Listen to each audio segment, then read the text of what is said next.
What's up, everybody? Welcome to Fighters Only TV. I'm Gary Alexander. I'm here once again with my man, the prodigy, BJ Penn. BJ, how are you? I'm alright. Just coming off of the Whirlwind book tour over here. It's early in the morning, Friday morning, 1 a.m. Yeah. Having a good time. Yeah.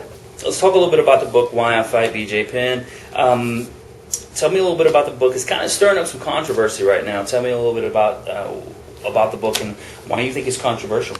Well, the book is just about MMA. You usually get to see just two people step in the ring, but this kind of goes behind the scenes and shows just one man's journey through his mixed martial arts career, and then any other stories that people just wonder about, or they're wondering something, they can hear it straight from the horse's mouth, straight from me. I didn't write it to be controversial at all. It's just telling a story throughout the book, and I hope it doesn't become a book about its controversy. I want it to just be a good book, and just about MMA in general, and my life.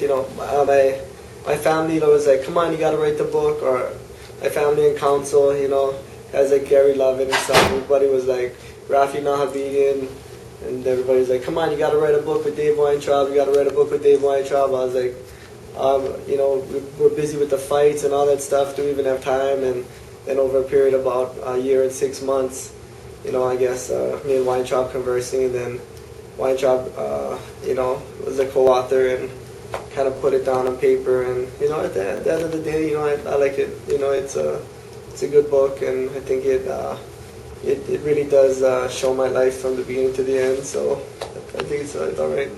Let's talk a little bit about the fight itself. You lost the fight against Frankie Edgar. Mm-hmm. Well, first thing, let's just get to the point here. Did you think you lost that fight? As a fighter, you're always thinking you're winning the fight. I was disappointed in my performance towards the end. You know what I mean? For sure. I was. I would love to. Put on a better show. But as a fighter, you always think you're winning the fight. You never feel like you're getting your butt kicked. You always feel like you're right in there, and you're biased. You know what I mean? Of course, you think you're winning. 50-45. What does that mean to you? Everybody has been talking about that a lot lately, but it's I didn't even get to sit down and watch the fight. Do you think we have a problem in MMA with judging? Do you think that's a problem? Yeah, I think it's so tough to judge, and maybe the judges, they gotta at least be involved with, like, they gotta know some grappling, they gotta know some striking, they gotta know the moves at least. At least, right? Yeah. Were you injured coming into this fight?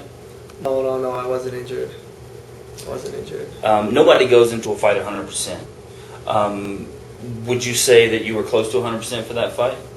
No, I felt good, I felt good for the fight, and just wish I could have, put on a better show. Obviously, I think Frankie Edgar was on probably it was the best performance of his career. Was there anything in that fight that he brought that surprised you? I thought Frankie did a good job.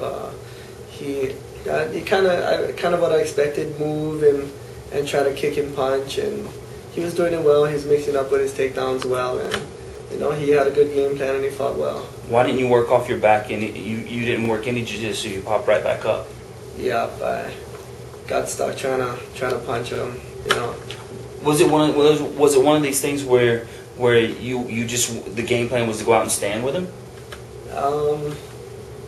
Yeah, kind of stand with him and defend his takedowns, and try to gain some momentum in any area, and then start building on that momentum.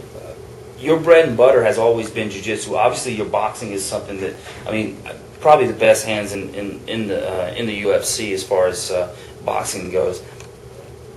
Have you fell in love with your boxing and starting to move away from your jiu-jitsu? I don't understand why you wouldn't have worked your jiu-jitsu on the ground. Yeah, I don't know. That's what I decided to do that night, and I gotta fix Well, I got a couple things in my head though that I'm really motivated about doing, you know, and I want to get back out there. And Okay. Get back in the ring and you're right, you know, use a lot of weapons.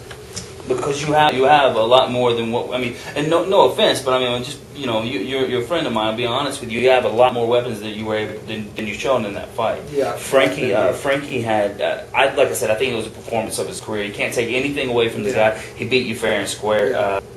Who do you want to fight next? Who are you fighting next? Do you know that? And do you get an immediate rematch? What's the situation? We're actually thinking we wanted to jump in a fight as soon as possible. We're still in shape, 6 weeks to 2 months, but the UFC actually contacted us and they really want us to wait a little longer and they want us to fight Frankie again. Where do you see guys like Gray Maynard? I mean, does he deserve the shot over you? How do you feel about that? I don't know. Good question. I was thinking that maybe if we didn't fight Frankie, you know, we could go right ahead and fight Gray, you know. But I know the UFC called us and told us to fight Frankie. Was there anything that you wanted to mention before we go?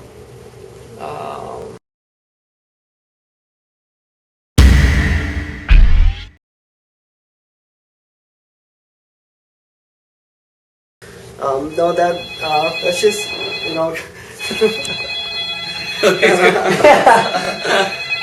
have to edit. Yeah. Gotta edit that. I'll cut it right out. Oh, cut that out. The party fouls, man. Okay, go ahead. Unbelievable.